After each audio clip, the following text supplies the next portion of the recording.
Elliot Marshall had been to countless trade conferences, but none of them were quite as bizarre as the Interstellar Trade and Cultural Exchange on Zenda 3. It wasn't the fact that the air smelled faintly of burnt cinnamon, or that the gravity was just heavy enough to make every step feel like trudging through wet cement. No, it was the sheer absurdity of the event. Booths staffed by gelatinous life forms hawking universal lubricants, cyborgs displaying neural implants with alarming slogans like "Think faster, die quicker," and an alien bard singing a ballad in 43 simultaneous languages. Elliot wasn't here for the spectacle. His employer, the Galactic Linguistics Guild, had sent him to catalog rare dialects. The job was simple: sit, listen, and jot down notes while occasionally nodding in a way that suggested he knew what he was doing. The day had been long and dull. Elliot's only comfort was the vending machine coffee, which tasted vaguely of burnt algae, but had the caffeine content of rocket fuel. By evening, the conference hall was still abuzz with activity, but Elliot was ready to retreat to his hotel pod. As he wandered toward the exit, something caught his eye. A soft golden light emanating from a side chamber, labeled with symbols he didn't recognize. Probably just a janitor's closet, Elliot muttered, though his curiosity got the better of him. He stepped inside. The room was dimly lit, dominated by a pedestal at its center. Resting on the pedestal was an orb, roughly the size of a volleyball, glowing with an inner light that shifted in mesmerizing patterns. The air seemed thicker here, alive with a faint hum. "Cool light show," Elliot said aloud, his voice bouncing awkwardly off the chamber walls. He approached the orb, peering closer. His translator implant buzzed faintly, attempting to process the symbols etched into the pedestal. "Experimental cultural artifact," it finally translated.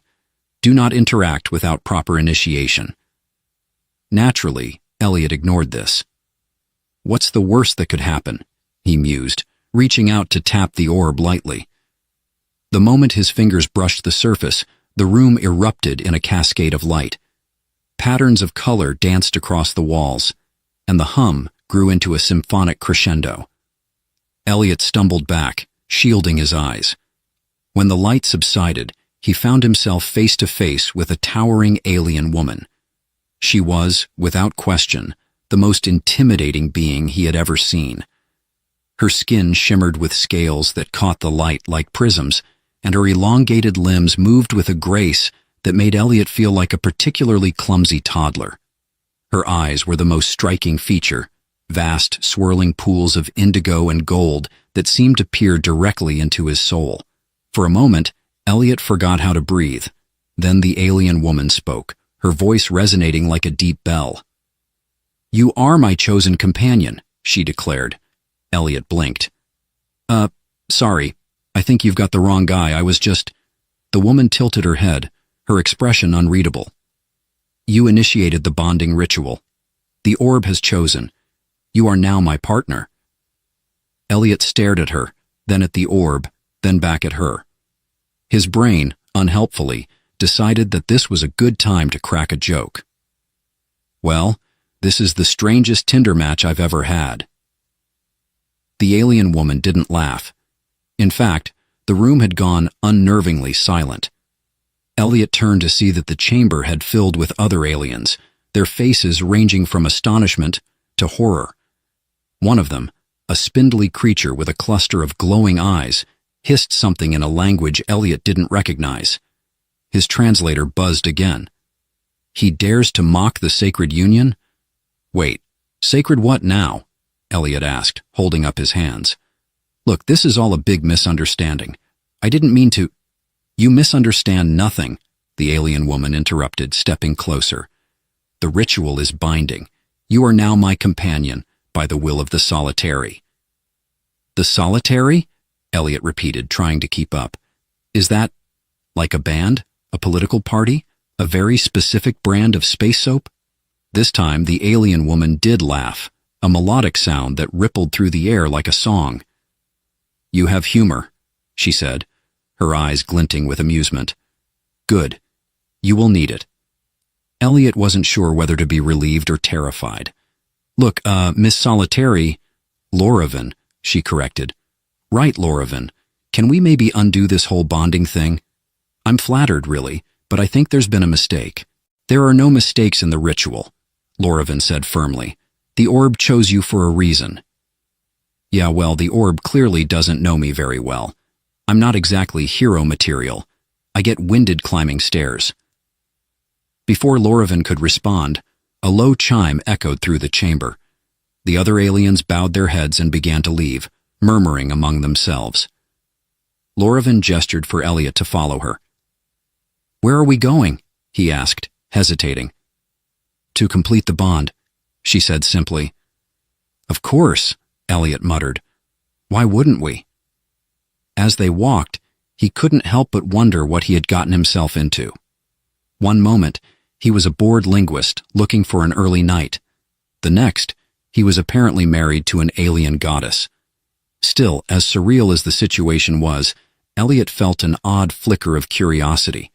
Maybe, just maybe, this would turn out to be the adventure he never knew he wanted. Or maybe it would just be the most embarrassing chapter of his life. Either way, he was in too deep to back out now. Elliot Marshall had experienced his share of awkward misunderstandings, like the time he accidentally ordered a live octopus at a seafood restaurant, or the time he waved back at someone who wasn't waving at him, but none of those incidents compared to this. Sitting across from Lorovan in the dimly lit chamber of her starship, the Horizon Whisper, he felt like the universe's most confused contestant on a cosmic dating show. So, let me get this straight, Elliot began, staring into a mug of what Lorovan had assured him was a soothing brew, but smelled suspiciously like old gym socks. This whole bonding thing is permanent?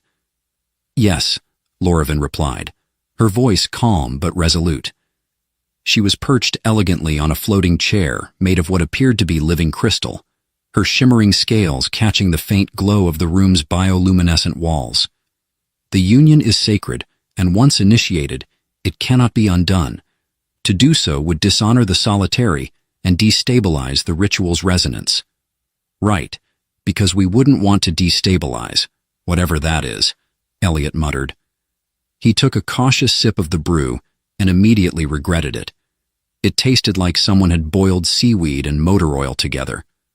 Lorovan tilted her head, her indigo and gold eyes narrowing in what Elliot assumed was concern. You find the brew displeasing? Displeasing? No, it's great, Elliot said, forcing a smile. If you enjoy the taste of regret. To his surprise, Lorovan chuckled, a sound like wind chimes in a gentle breeze.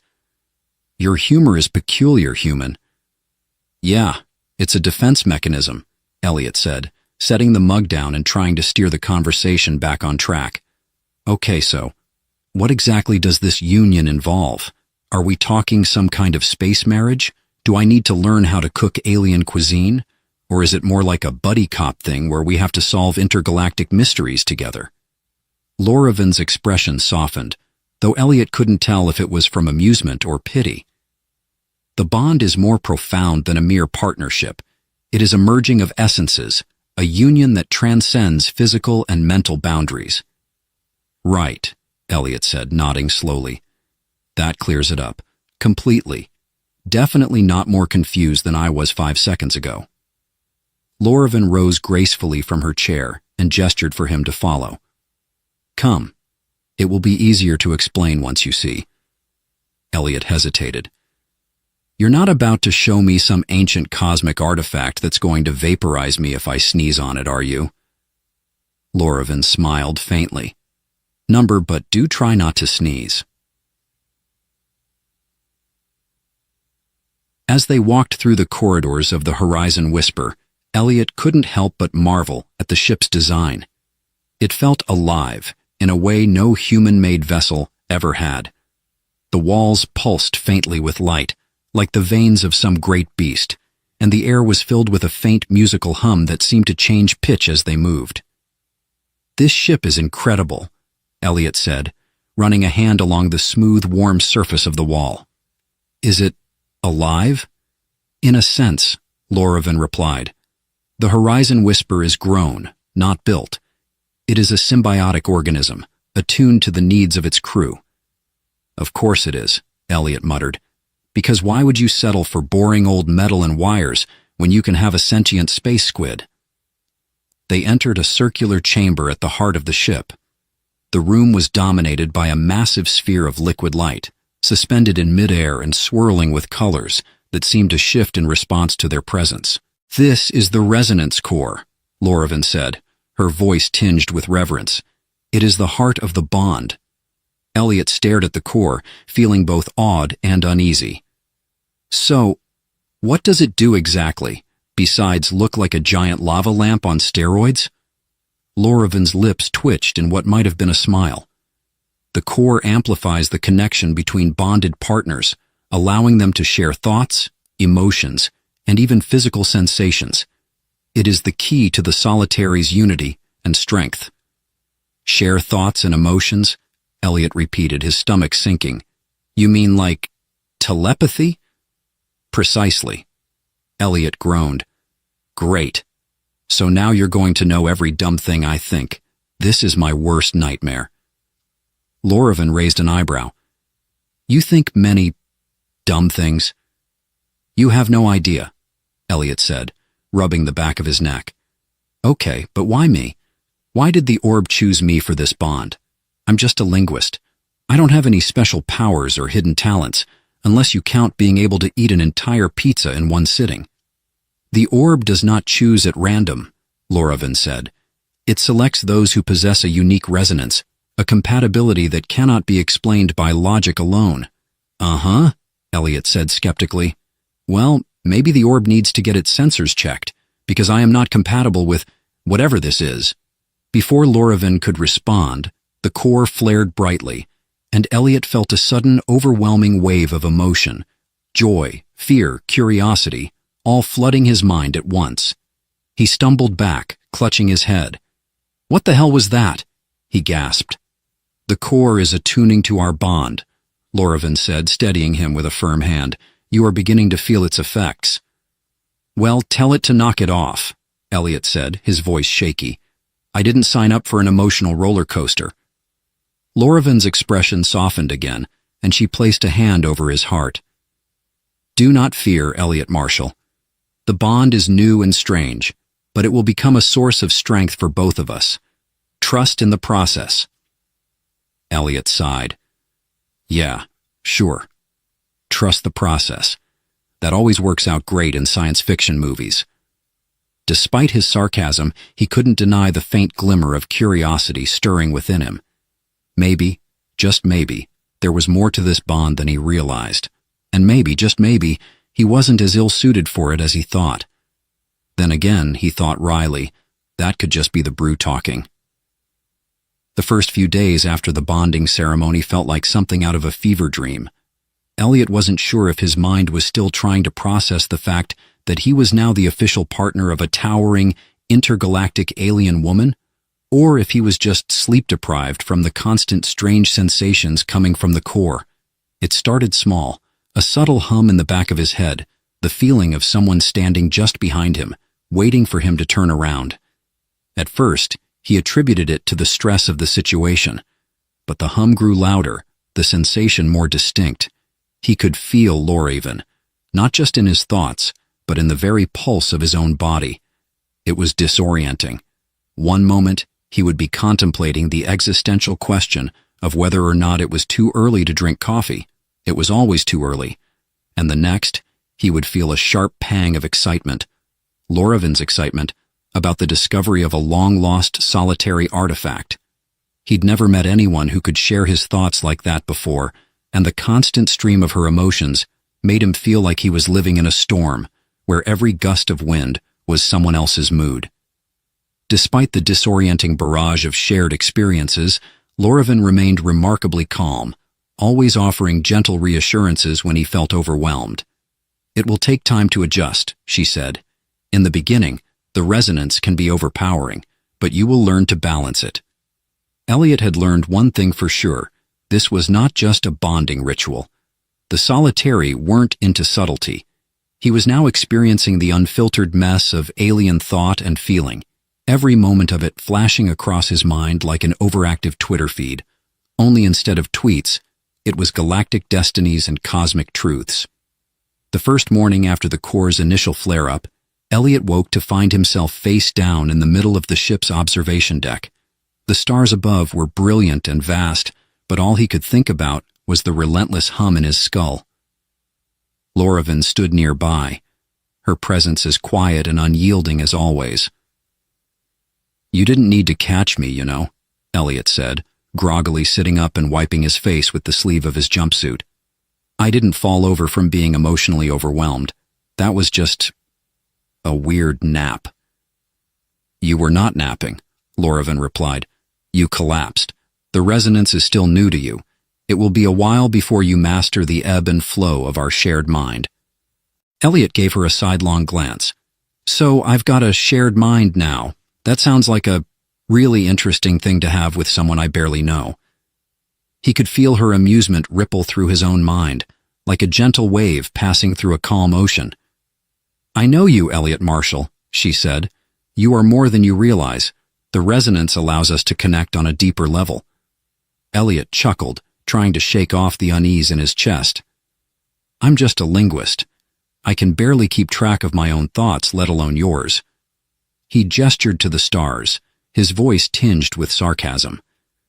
"The only connection I'm good at is the one that involves saying, 'Hey, where's the nearest bathroom?'" Lorraine's eyes glittered. "You underestimate yourself. A mind that can navigate the complexities of language and culture is not so easily swayed by the bond." "Yeah, well, I'm still waiting for the advanced understanding of intergalactic peace treaties side effect to kick in," Elliot muttered, standing up and stretching his legs. The sensation of Lorraine's thoughts still fluttered around in his head, making it feel like his body was simultaneously two places at once. They continued their tour of the ship, and Elliot tried his best to keep his thoughts on the task at hand. He hadn't had much time to explore the Horizon Whisper since he'd been whisked away into this bizarre partnership, and now that the ship had settled into the far reaches of the Glacian Nebula, there was a strange sense of urgency in the air. "We must go to the vault," Lorraine said as they entered a long, dimly lit corridor. The walls seemed to pulse with faint, bioluminescent veins that twisted like the roots of some ancient tree. "The vault?" Elliot asked, his interest piqued. "Is that like a secret treasure room? Please tell me it's full of ancient artifacts and glittering gold." "No gold," Lorraine replied, "but the vault contains the knowledge of the solitary, the wisdom of our people, passed down through the ages. It is a place of great significance." They arrived at a massive door, etched with intricate symbols. Elliot wasn't sure whether the symbols were language or art, or something else entirely. They seemed to shift as his eyes moved over them, like they were alive. "Will I be able to understand it?" Elliot asked, eyeing the door with a mix of curiosity and apprehension. Lorraine placed her hand on the door's surface, and the symbols began to rearrange themselves. "The resonance core will assist you in understanding the language," she said, "but there is more you must learn, not just language, but the truth behind the solitary's history." With a soft hiss, the door slid open, revealing a vast chamber beyond.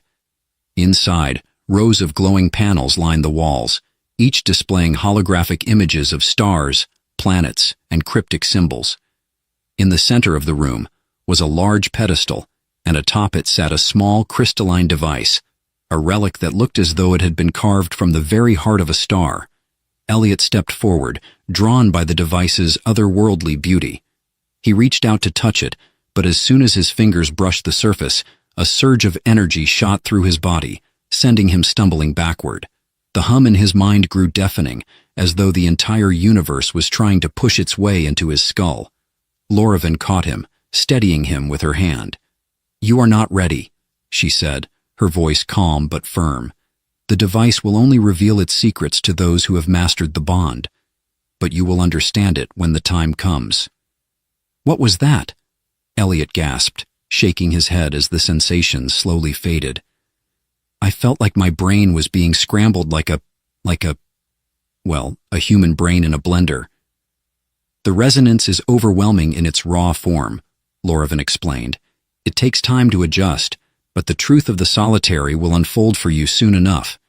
Yeah, unfold sounds like the kind of thing that happens after I've had a full night's sleep and a really strong cup of coffee, Elliot muttered. Lorovan's eyes flickered with amusement once again. I believe you will find that truth more comforting than you think, but first, we must prepare for the trials ahead. Trials? Oh, good. I've always wanted to experience what cosmic trials feel like, Elliot said, rolling his eyes. What's next? A scavenger hunt for universal knowledge? Something like that, Lorovan said, her voice taking on a more serious tone. But it is essential. There are things you must learn about yourself, about the solitary, and about the bond we now share. Only then will we be able to unlock the true potential of our union. Elliot groaned, but despite his protests, something deep inside him stirred with curiosity. He might have been thrust into this intergalactic partnership by accident, but one thing was for sure. He was in far deeper than he had ever expected. And the truth, whatever it was waiting just beyond the horizon.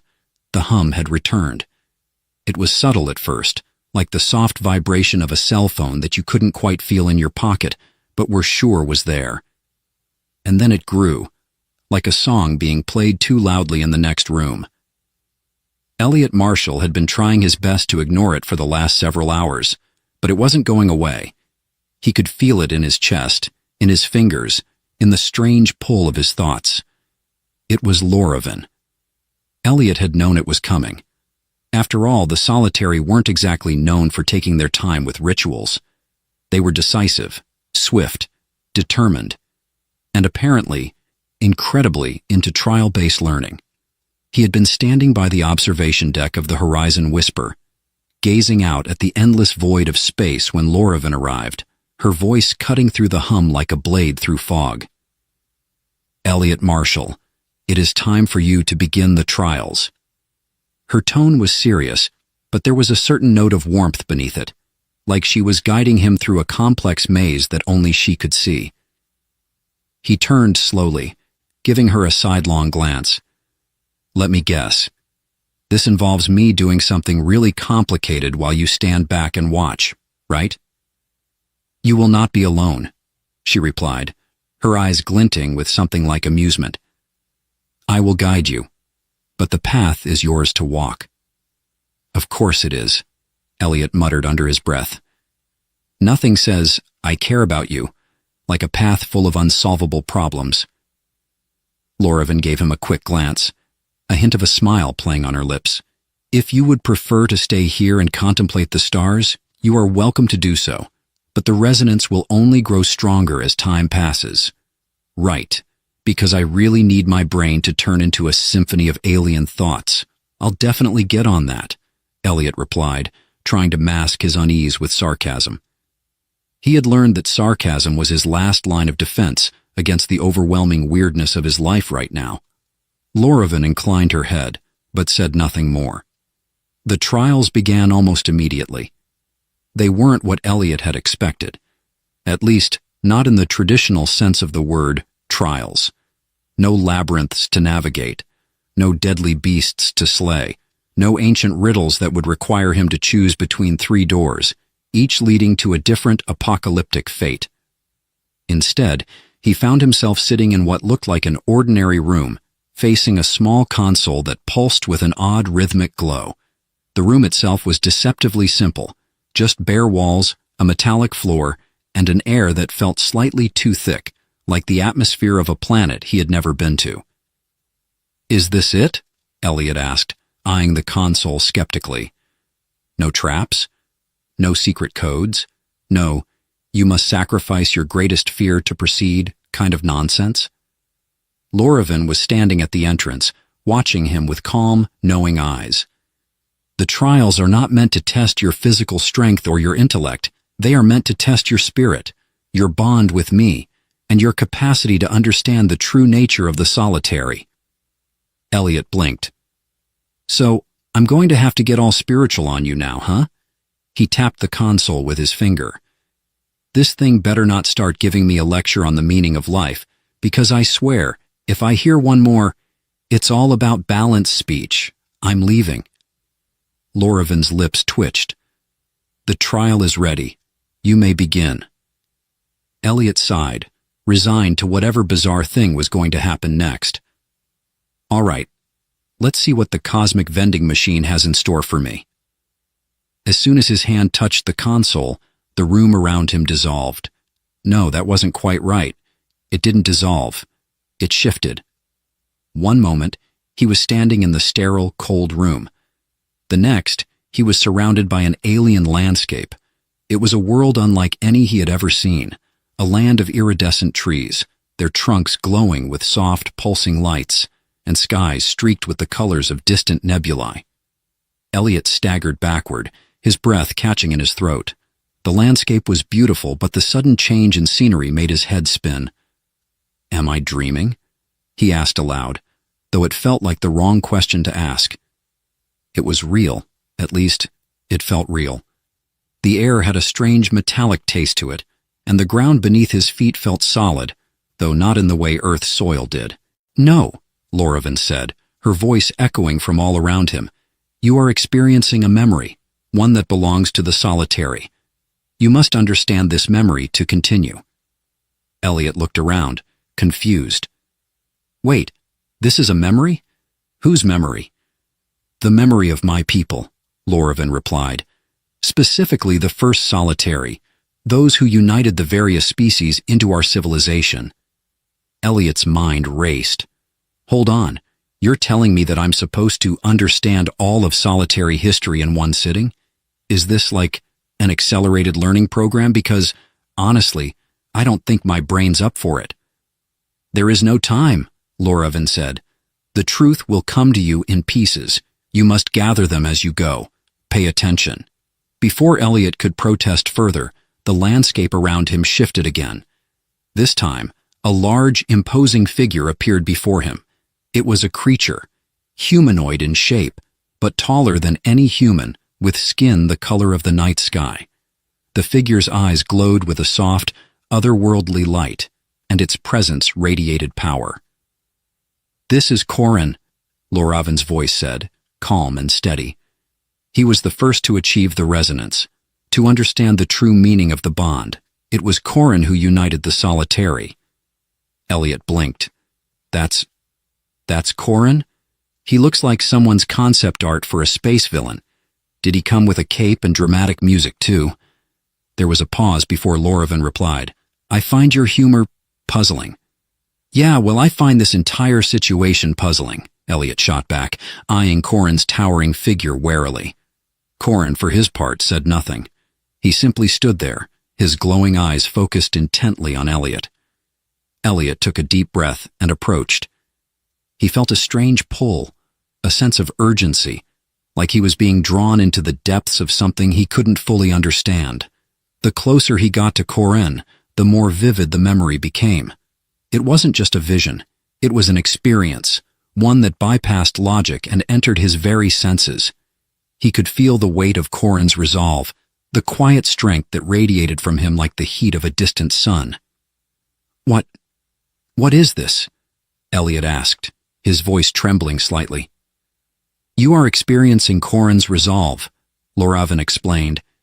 You must understand his determination, his willingness to sacrifice everything for the unity of his people. Only then will you be ready to understand the solitary's true purpose. Elliot's heart raced. The memory was overwhelming, its intensity nearly choking him. He wanted to step back to pull away from the sensation of it, but something inside him resisted. I don't know if I can handle this, Elliot muttered, clutching his head. You can, Lorovin's voice said, soothing and steady. You are connected to Korin now. Feel his strength. Understand his purpose. And as the memory continued to unfold around him, Elliot realized something. Maybe this wasn't just about the bond between him and Lorovin. Maybe it was about understanding something much larger, something that transcended even their alien partnership. The truth was waiting, just out of reach. But for the first time, Elliot felt like he might just be able to grasp it. The memory of Corin lingered in Elliot's mind like a distant echo, resonating in the deepest corners of his consciousness.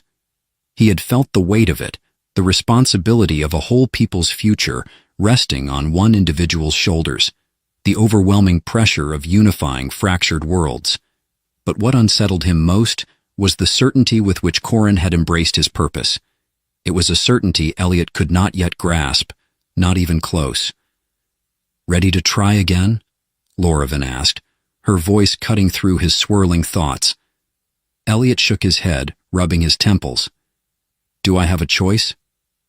"Not really," she replied, her tone light but with an underlying seriousness. "But you will find this next trial interesting." Elliot couldn't decide if he was comforted or terrified by the word interesting. His experiences with the solitary had been nothing if not strange, each trial more surreal than the last.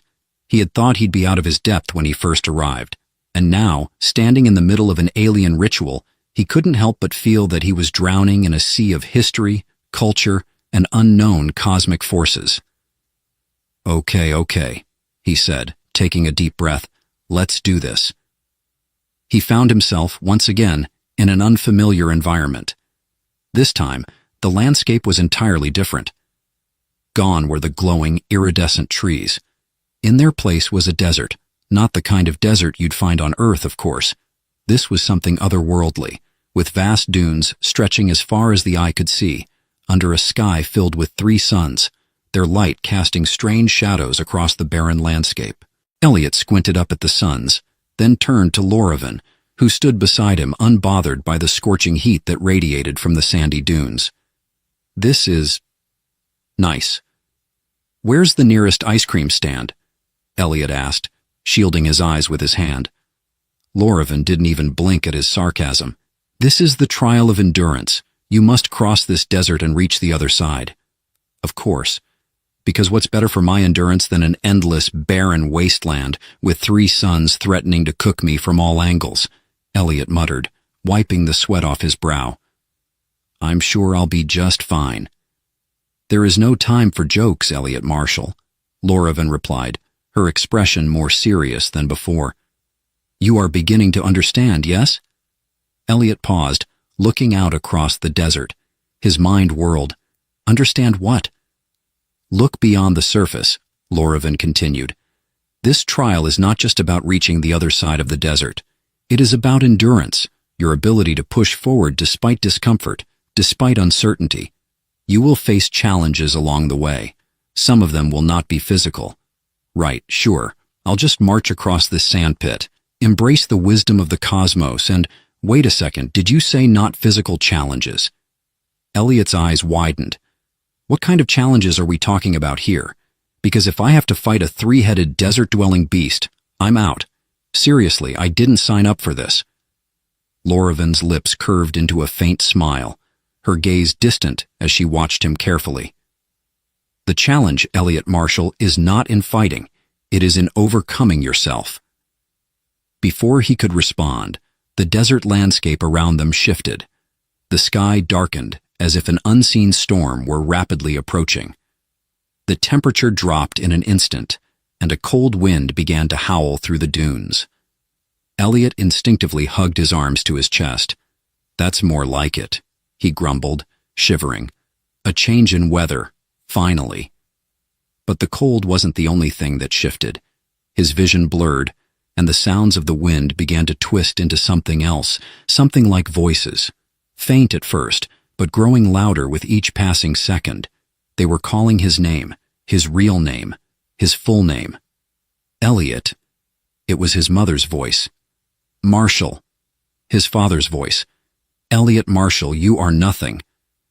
The words hit him like a hammer, and he stumbled, as if something unseen had just sucker-punched him in the gut.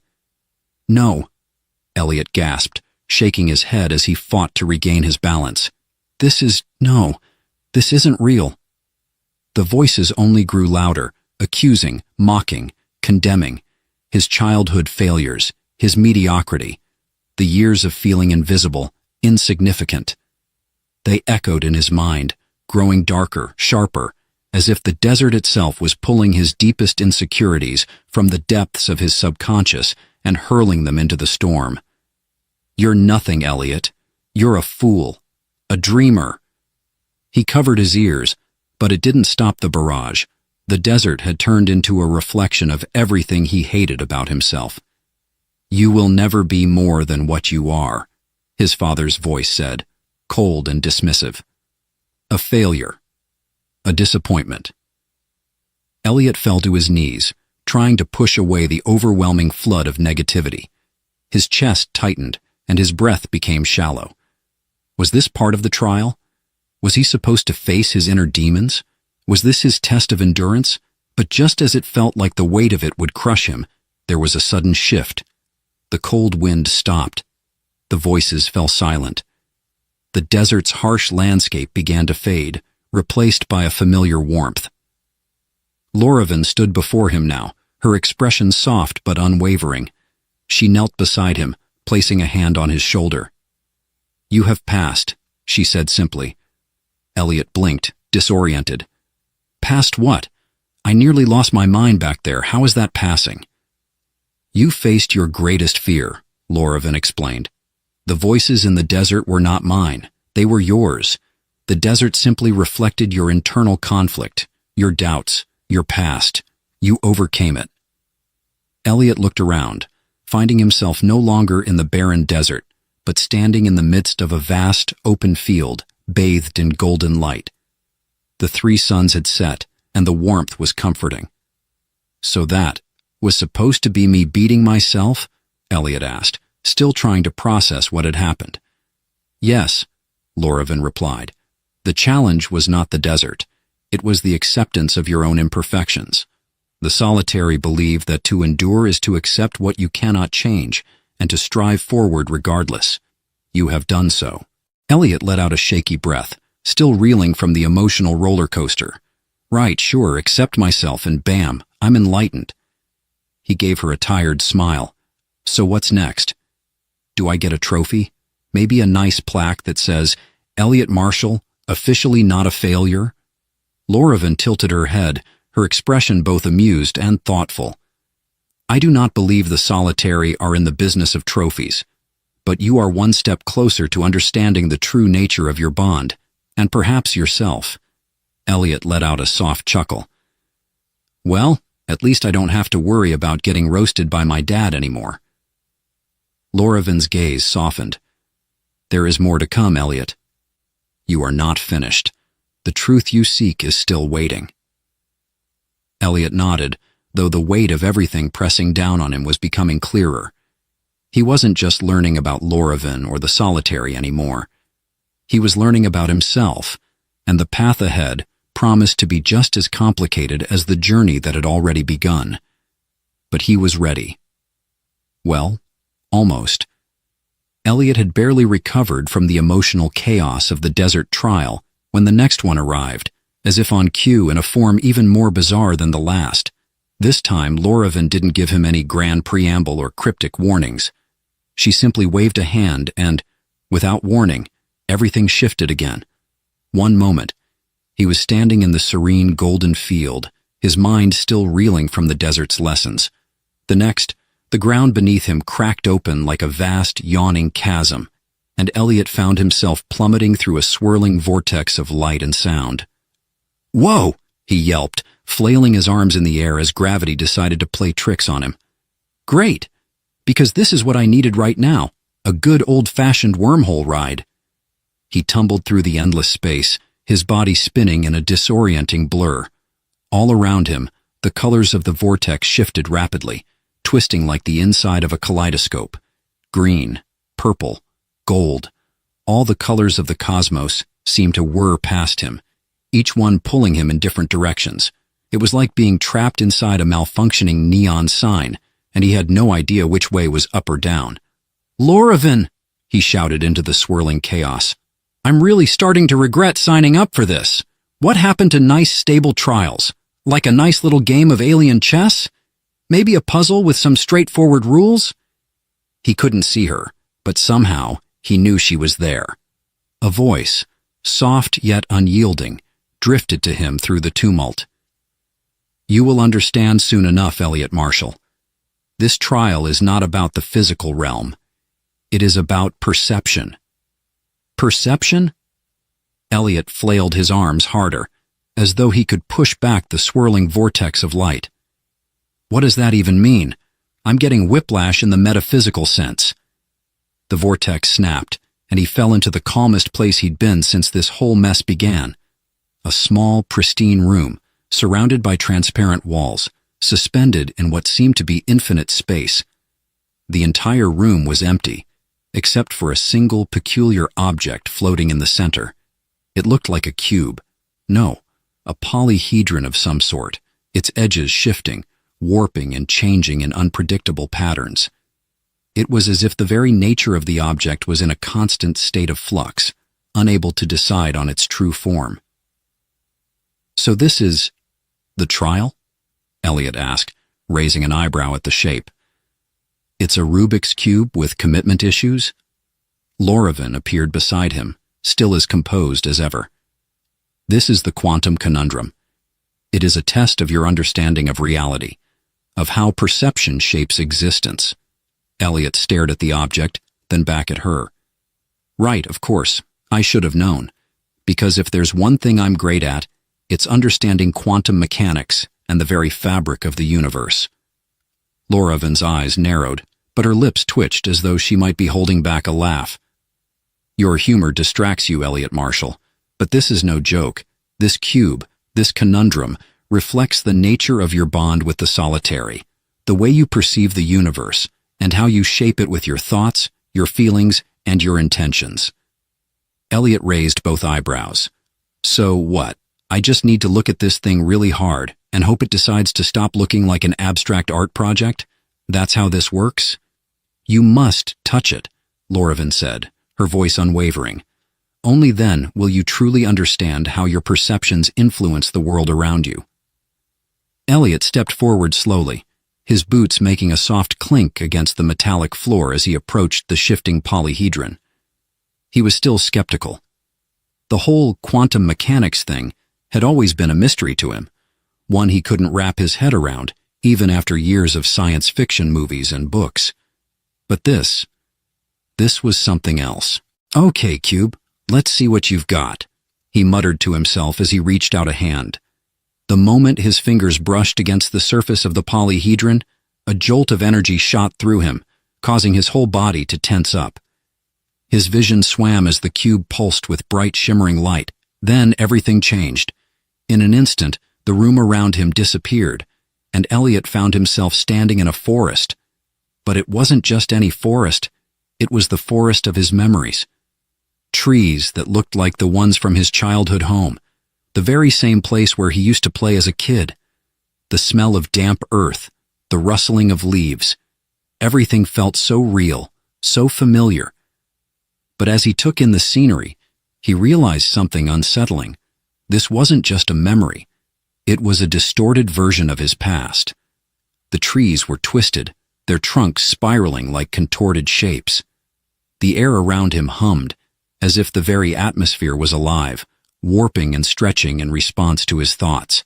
He wasn't in the past at all. He was inside his own mind, watching as his memories shifted and morphed into something alien. What the hell is going on? He whispered, taking a few cautious steps forward. He could hear the faint sound of footsteps behind him, and when he turned, he saw something that made his heart stop. It was his younger self, standing there, staring back at him with wide, innocent eyes. Elliot? The figure called in a voice so familiar it made his chest tighten. Why are you looking at me like that? He took a step back, his heart racing. This is wrong. You're not real. But the younger version of him just smiled, innocently, obliviously, as though this was nothing more than a casual encounter between two versions of the same person. But I am real, the younger Elliot said, his voice echoing in the strange forest. And you've always been me. I've always been you. Elliot's stomach twisted. This is insane. I'm just looking at my past. This can't mean anything. It's just a dream." "No, Elliot," the younger version of himself said softly. "This is how perception shapes reality. How you view yourself shapes who you are, and who you will become. You've always had the power to change, to choose." The words struck Elliot like a lightning bolt. He knew that voice. He knew those words. This wasn't just a trial, it was a mirror, a reflection of everything he had ever thought about himself, everything he had ever believed was possible. "You see?" the younger Elliot continued, walking slowly toward him. "You never let yourself believe you were enough. You never believed you could be better, because you've always seen yourself as less, but you've always been more. The choice is yours." The vision began to waver, and the forest melted away, leaving Elliot standing alone in the room with the shifting polyhedron once more. But now, something had changed. He felt different. His body hummed with an unfamiliar energy. The distorted forest, the twisted memories, it had all been a projection of his own self-doubt, his fears, the perception of who he was, and the perception of who he could be. Loravan's voice cut through the silence. "You are learning, Elliot Marshall. You are beginning to see the truth. The bond between you and the solitary is not just a connection between two individuals. It is a force that shapes reality. And you, like us, have the power to reshape your world."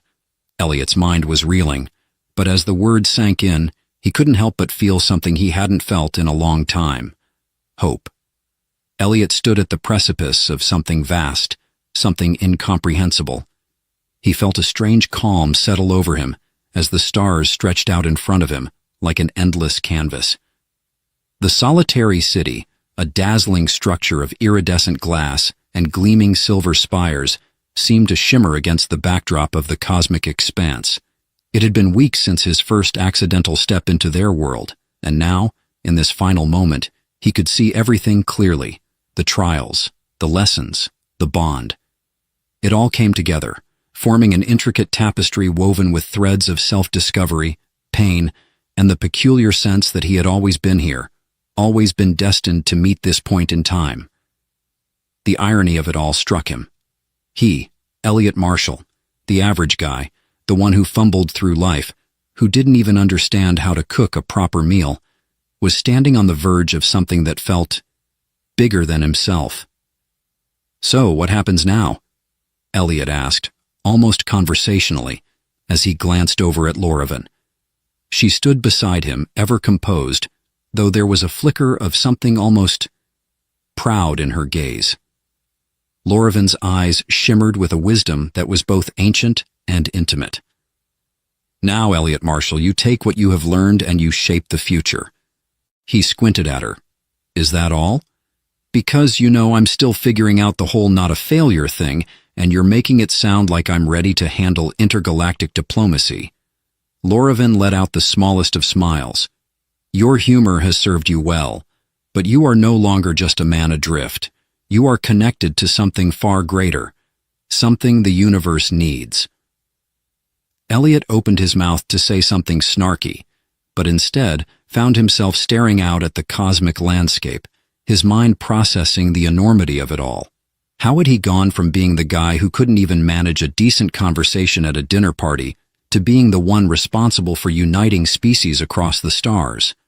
The thought was ludicrous. "I was never supposed to be here," Elliot said slowly, more to himself than to Loravan. "I was just trying to buy a coffee. And now I'm... this?" He gestured vaguely to the breathtaking city.